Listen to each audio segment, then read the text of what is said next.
और जैसा कि हमने आपको कार्यक्रम की शुरुआत में ही बताया था कि कानपुर हिंसा के मुख्य आरोपी हयात जफर की कुछ एक्सक्लूसिव तस्वीरें हमारे पास हैं और अब हम आपको वो तस्वीरें दिखाने जा रहे हैं। टाइम्स नाउ नव भारत को जो जानकारी मिली है उसके मुताबिक मुख्य आरोपी हयात जफर हाशमी यूथ कांग्रेस में पूर्व प्रदेश सचिव रह चुका है, मतलब कि वो कांग्रेस पार्टी से जुड़ा हुआ था।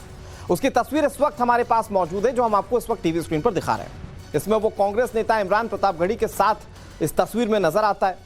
कांग्रेस के मंच पर भाषण भी देता हुआ वो दिख रहा है, जिसमें प्रियंका गांधी की तस्वीर है। एक एक करके सिलसिलेवार तरीके से हर एक तस्वीर हम आपको दिखाएंगे। लेकिन आरोपी हयात जफर हाशमी है कौन, इसे आप समझिए। दरअसल इसका जुड़ाव किसी धार्मिक संगठन से भी है और इसके अलावा अगर आप देखें तो राजनीतिक तौर पर यह कांग्रेस पार्टी का पूर्व प्रदेश सचिव रह चुका है। उत्तर प्रदेश युवा कांग्रेस इसके बायो में, यानी कि वो जो फेसबुक पर प्रोफाइल डलती है उसमें भी इसने इस बात को अंकित किया हुआ है।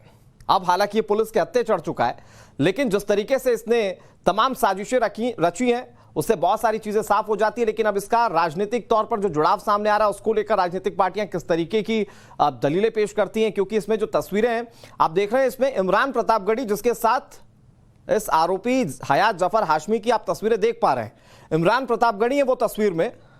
और आप दूसरी तस्वीर देखिए जहां पर वो पुलिस के हत्थे चढ़ चुका है, क्योंकि कानपुर में हिंसा का ये मास्टरमाइंड बताया जा रहा है। मनीष यादव हमारे सहयोगी इस खबर पर ज्यादा जानकारी के साथ जुड़ गए। मनीष, सबसे पहले बात इसके राजनीतिक जुड़ाव की कर लेते हैं, क्योंकि ये इस पूरे मामले का मुख्य आरोपी है जो पुलिस के हत्थे चढ़ चुका है। लेकिन राजनीतिक तौर पर इसका एक पार्टी के साथ जुड़ाव होना कहीं ना कहीं बताता है कि राजनीतिक संरक्षण अब तक यहां पर ले चुका है।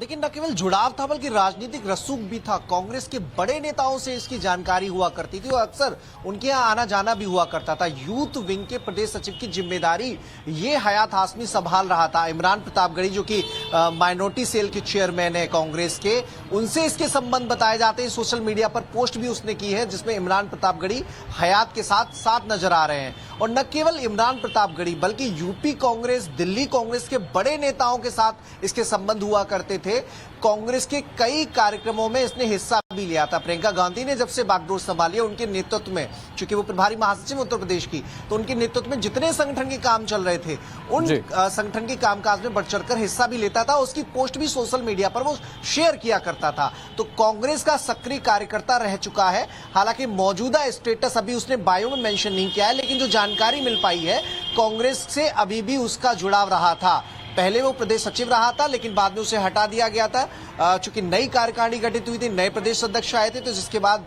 वो प्रदेश सचिव का जिम्मा संभाल नहीं रहा था, लेकिन कांग्रेस का एक्टिव मेंबर था, ऐसी जानकारी निकलकर सामने आ रही है।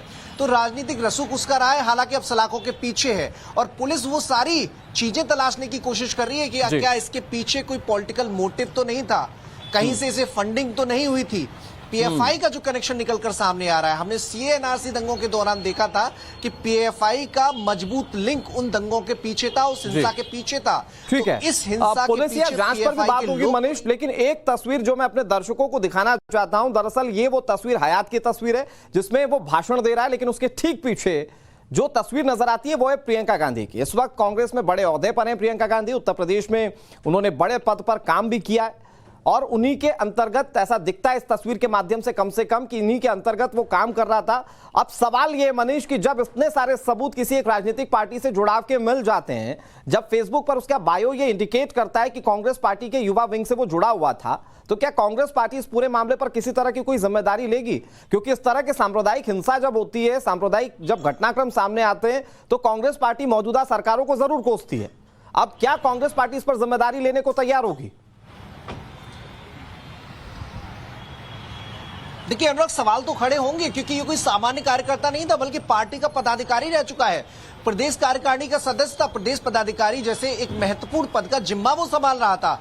बड़े नेताओं से उसका मिलना जुलना था, तो निश्चित तौर पर सवाल तो उठेंगे ही। क्योंकि जब भी किसी चाहे उत्तर प्रदेश की बात लें, मध्य प्रदेश की बात करें, तो कहीं किसी बीजेपी कार्यकर्ता का नाम आता है किसी घटना के संबंध में, तो कांग्रेस के लोग न केवल इस्तीफे की मांग करते हैं बल्कि तमाम सवाल खड़े किए जाते हैं। और यहां पर तो हिंसा का आरोपी कांग्रेस का पूर्व प्रदेश सचिव रह चुका है, तो ऐसे में सवाल खड़े हो रहे हैं। हालांकि अभी तक कांग्रेस की ओर से इस मामले में कोई भी सफाई पेश नहीं की गई है। न ये बताया गया है कि वो कांग्रेस का मेंबर है, न इससे इनकार किया गया है कि वो कांग्रेस का मेंबर नहीं है।